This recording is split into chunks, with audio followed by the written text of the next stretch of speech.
Kampala wallahi billahi nkulayirira tosobola kunsiba nkulayirira osobola okusiba any other person nze tosobola nkubuulira Bakaluba ndiwo okutegeeza nti olaba sizikizanga nkusobola olaba nti oli munene mukwano ndi kakazi kananaagira kanaku naye nkusobola atojja kumpuliramu nkubuulira nze tebanti bannange I appreciate a person that sues me okukwata ekkubo nompandiikira ekiwandiiko that is okay because that is legal okunkubira nontiisatiisa that is not legal my dear friend that is not okay wano batta ichuli basiiba waneeno bakwata abantu babakuba zipeva gwenga oyimirira eyo nga olwokubanga olina amagosi onkubire ontiisetiise onkubire ntiisetiise mukwana ndiwo okutegeeza bino ebigambo nkulinze tugende mu maaso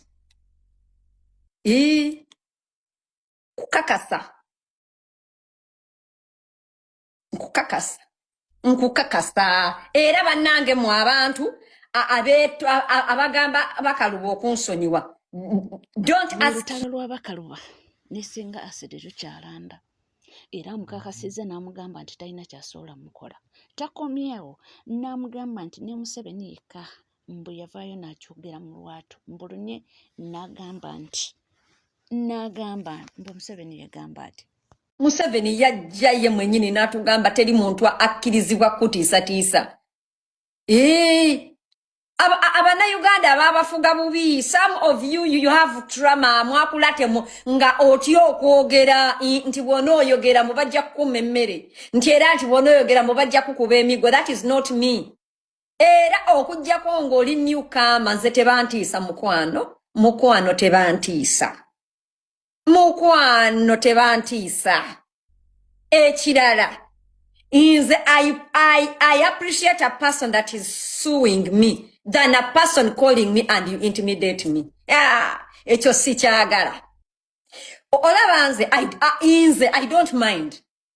Owulira nze I don't mind. Get your legal team, sue me, serve me. Tonkubire simu okuntiisatiisa toli Katonda. You are not a demigod. You are not a god tochikola. Hey, abagamba inti Bakaluba mulala muko inzo manyi. Kamba bulire mmwe oyinza kundaba wano nga nanaagira olwokubanga oli kadama nga we share the same space nolowooza nti olwokubanga njasaamirira ninga gwe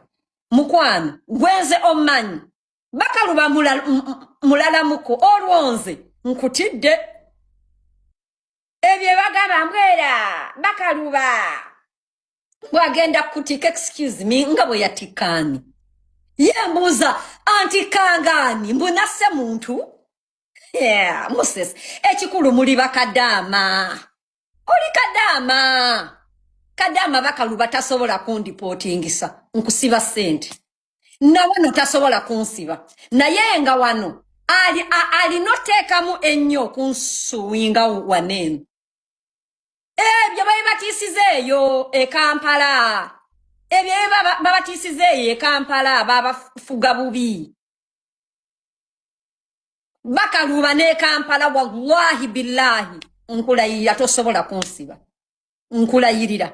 osobola okusiba any other person nze tosobola nkubuulira Bakaluba ndiwo okutegeeza nti olaba sizikizanga nkusobola olaba nti oli munene mukwano ndi kakazi kananaagira kanaku naye nkusobola atojja kumpuliramu nkubuulira nze tebanti bannange I appreciate a person that sues me okukwata ekkubo nompandiikira ekiwandiiko that is okay because that is legal okunkubira nontiisatiisa that is not legal my dear friend that is not okay wano batta ichuli basiiba waneeno bakwata abantu babakuba zipeva gwenga oyimirira eyo nga olwokubanga olina amagosi onkubire ontiise onkubire ntiise mukwano ndiwo okutegeeza bino ebigambo tutubawo kubanga tugakutuusako nga wegatambula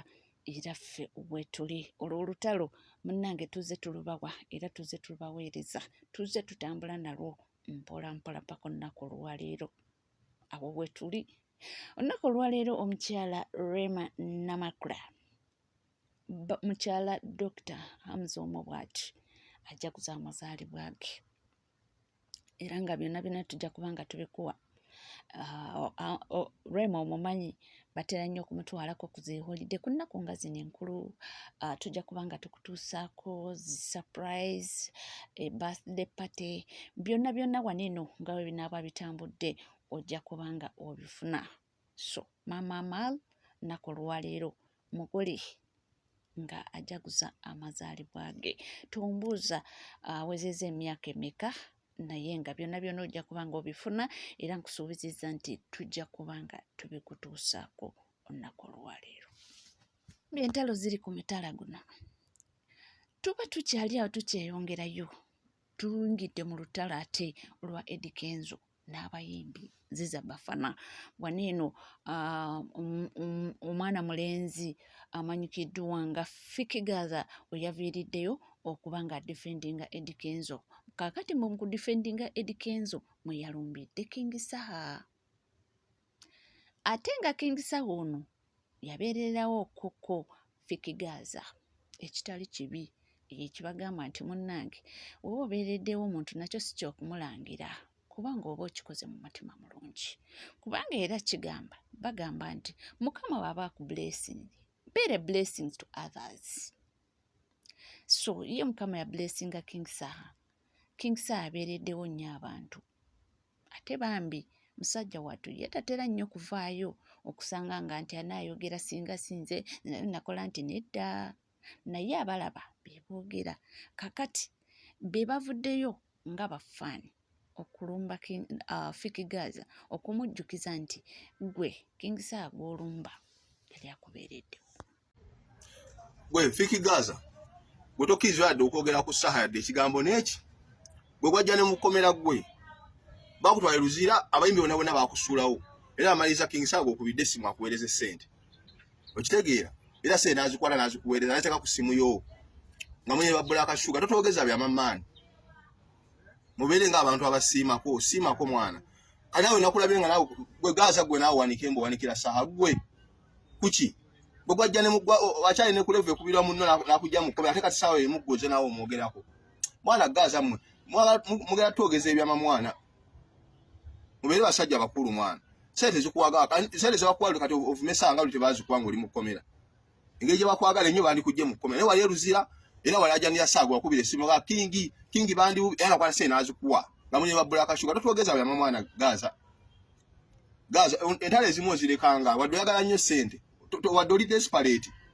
kubanga omuntu yenna oba musiru nnyo kati Saha ate gw'owalana omuddukirako ng'oyagala obuyambi kitegeeza oli desperate tolina b'okwagala nabo kwata agolowooza nti b'okwagala nabo ate tebasobola kukuyamba ng'olina obuzibu kati omuntu yenna buli oddukirawo omuntu gw'otayagala mu buzibu kitegeeza oli desperate tewolina kufuya nnyo okutuuka ekyo Saha gwe tolina yadde amaanyi agogera ku Saha Gaza yadde ekigambo n'eki gwe sirika kubanga ebizibu yabimala ebyo bamulangidde nti munnange genda mpola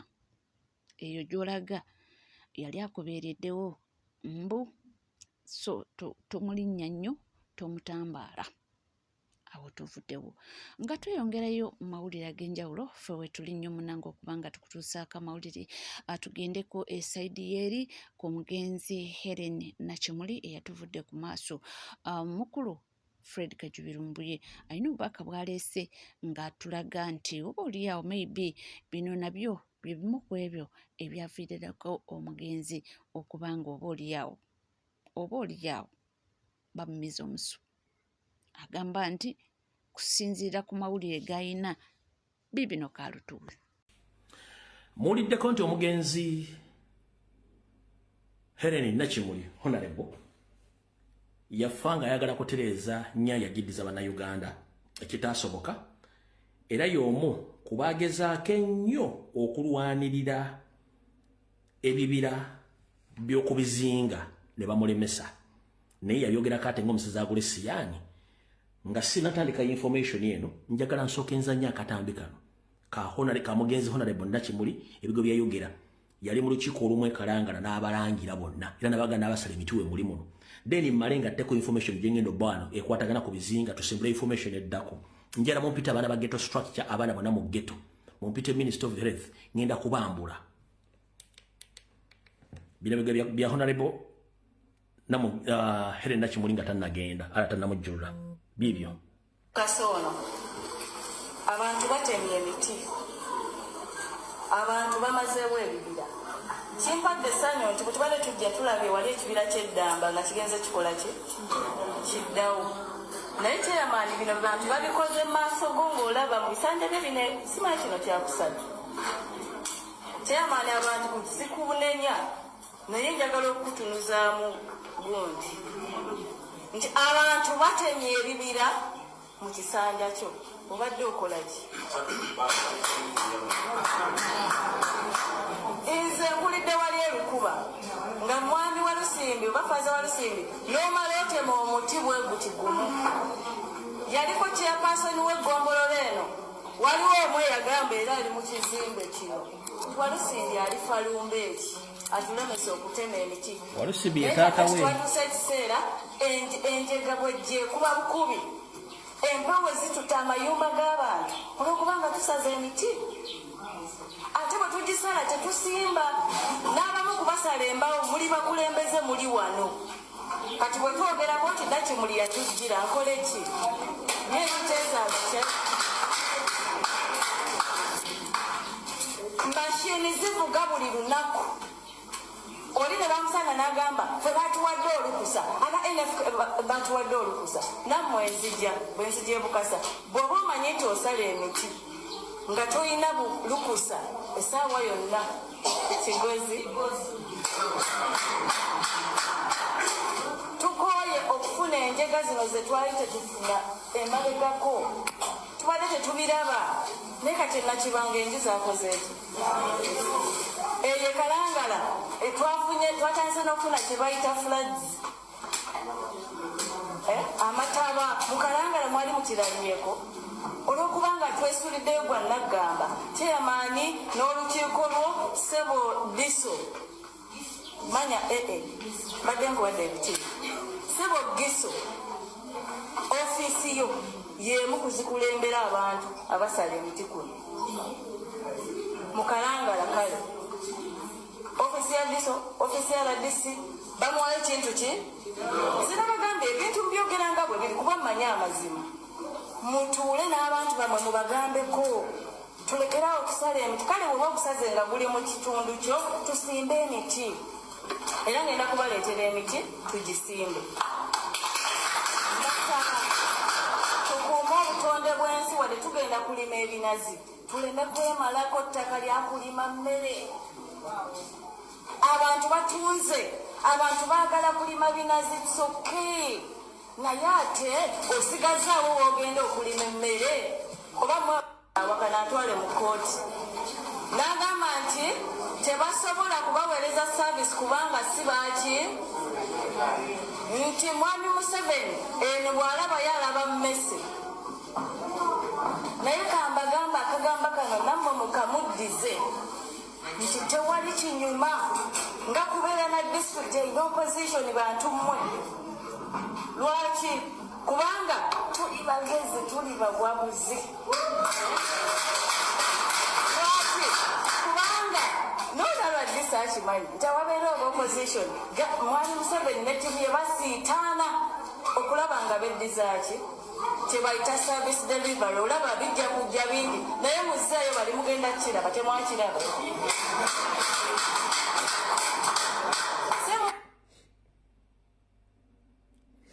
alright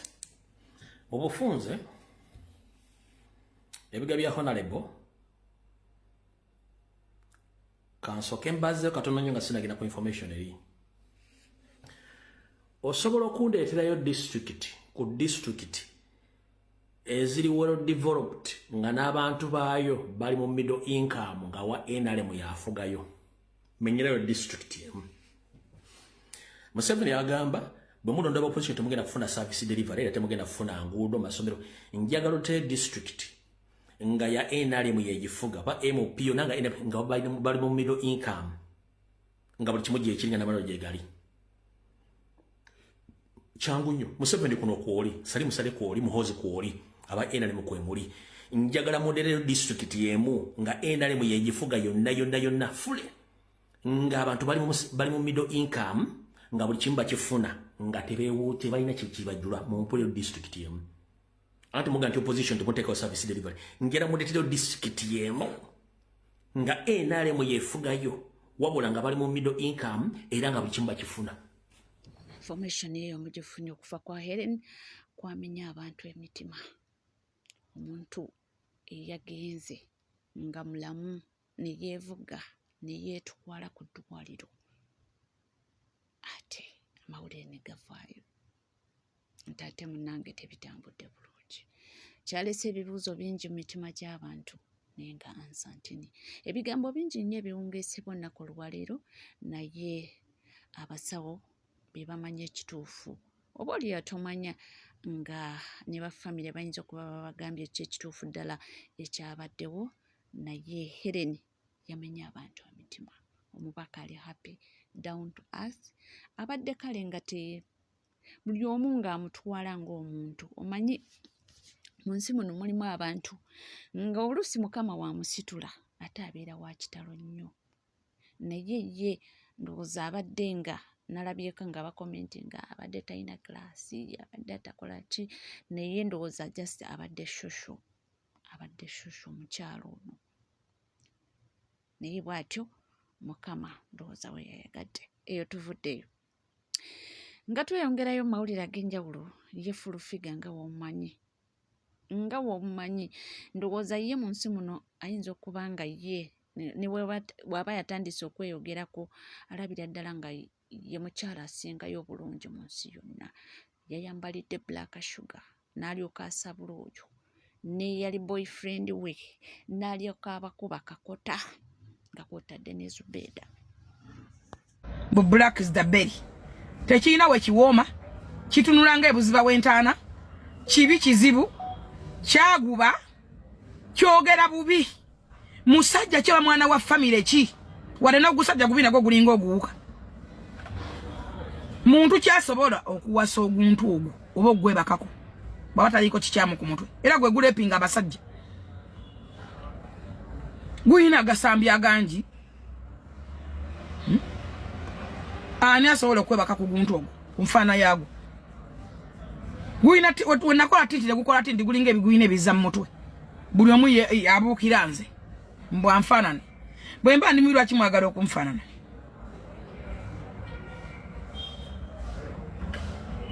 Emikutu gyonna gye munvumirako gyonna gye muliko giriko amaanyi gange nze nagitandika gyonna newonookola otya n'abamu okuweza visa okubalaba gaali maanyi gange. Omuntu omwesonyiwangamu n'ogamba ekyokwerekereza kya buntu kati naawe owulira bakuliddemu nnyo olukwe gwe nakampi naawe bakuliddemu nnyo olukwe kufe endya gye batulyamu olukwe kufe endya gye batulyamu olukwe naawe bakuliddemu nnyo olukwe mbumbuuliridde nkooye mbudasula ku poliisi olwofe abangayo nesente zaffe nga tubajja mu mapoliisi tubajja mabala gye babakwadde gye banywedde omwenge kikabuka oyo gye bayita Full-Figure talina lutalo lumulema ate yaluwagula ku bbeeyi layisi ezimu azisibula ezimu n'azeewola entalo za kuno yoyo omukyala Full-Figure zonna buli lutalo yaaba alumanyiko buli lutalo aba ayinako ekyodwogerako buli lutalo aba ayinako naye nga webale kubanga wekomidde ku Legit TV 256 teweerabira kubanga osubscribinga ringing that notification bell, sharing, liking, ebisigadde butereva mawulire tujja kubanga tugakwera tujja kubanga tugakutuusaako na woli wonna wosinzidde nkugamba nti ebyetoola tuzikkalira nywera buli kyewetaaga okubanga omanya wano wokka amawulire gabeerawo era ojja kubanga ogafuna mu bujjuvu bwago. Bingi nnyo bigenda mu maaso era bingi nnyo bye tutunuulidde amawulire mangi nnyo nnyini ddala tuula butuuzi kalira nywera buli kimu ojja kubanga okifuna era tujja kubanga tukikuwa sigala naffe tuva